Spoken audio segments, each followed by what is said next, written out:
فرمایا تو رب کے بندوں کی حاجتیں پوری کرنے میں لگ جا، رب تیری حاجتیں پوری فرما دے گا۔ تو امام علی مقام فرماتے تھے ایک حاجت کسی کی پوری کرو۔ حضرت جناب سیدہ زینب بنت ابی رافع کہتی ہیں کہ سیدہ فاطمہ الزہرا نا ایک دن اپنے دونوں شہزادوں کو لے کے، جب حضور کی طبیعت مبارک بظاہر علیل تھی جس میں حضور کا وصال ہوا، دونوں شہزادے لے کے سیدہ فاطمہ نبی کریم کی بارگاہ میں گئیں، کہنے لگے یا رسول اللہ میرے بچوں کو کچھ دیجئے سیدہ پاک۔ تو حضور اٹھ کے بیٹھ گئے،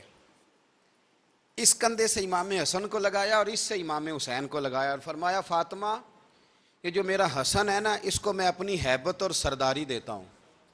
اور فرمایا یہ جو میرا حسین ہے نا حسین کو میں اپنی جرت اور سخاوت دیتا ہوں، میرا حسین جرت مند ہوگا اور سخی ہوگا۔ داتا گانج بخش علی حجویری، امام الاولیاء، سید الاصفیاء، داتا صاحب کشف المعجوب میں فرماتے ہیں ایک دن نا امام حسین کے پاس ایک شخص آیا بڑی دور سے کچھ مانگنے کا، حضور کچھ دیجئے۔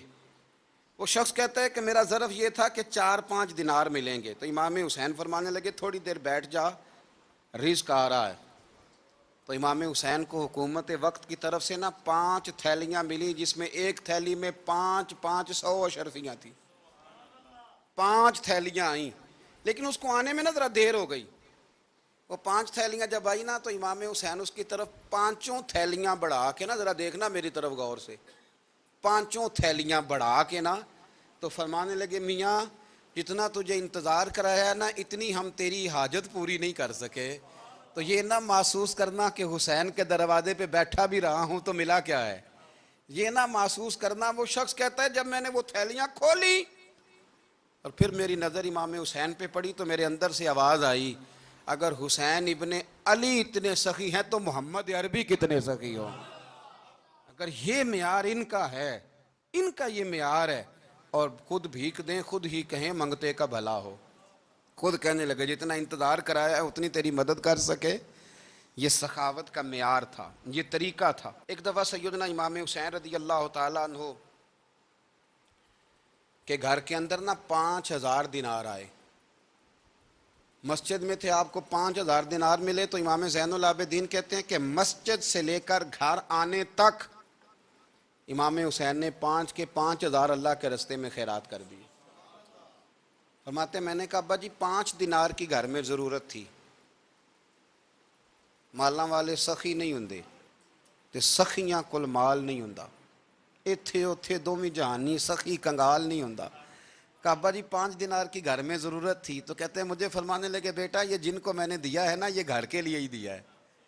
یہ گھر کے لیے ہی دیا ہے، جن کو دیا ہے تمہارا کیا خیال ہے یہ باہر خرچ ہوا ہے، یہ گھر کے لیے ہی ہے۔ اس لیے کہ جب انسان دوسروں پر شفقت کرتا ہے تو اللہ اس کے گھر پہ رحمت فرماتا ہے۔ امام حسین کے مزاج میں پہلی بات میں نے ذوق عبادت کی عرض کی، دوسری بات عرض کر رہا ہوں کہ سخاوت حضرت اسامہ بن زید بڑے پیارے ہیں میرے نبی کریم کے، بڑے پیارے۔ حضرت اسامہ بن زید کے بارے میں سیدہ عائشہ صدیقہ فرماتی ہیں ان کے ناک سے اگر رینٹھ نکلتی تھی تو اللہ کے رسول اپنے دستے مبارک سے صاف کر دیتے تھے، اور سرکار فرماتے تھے کہ اگر اسامہ لڑکی ہوتا نا، ان کے غلام کے بیٹے تھے حضرت زید بن عار، اگر یہ لڑکی ہوتا میں اسے زیور پہناتا۔ بڑے پیارے تھے، لیکن جب ان کا آخری وقت آیا نا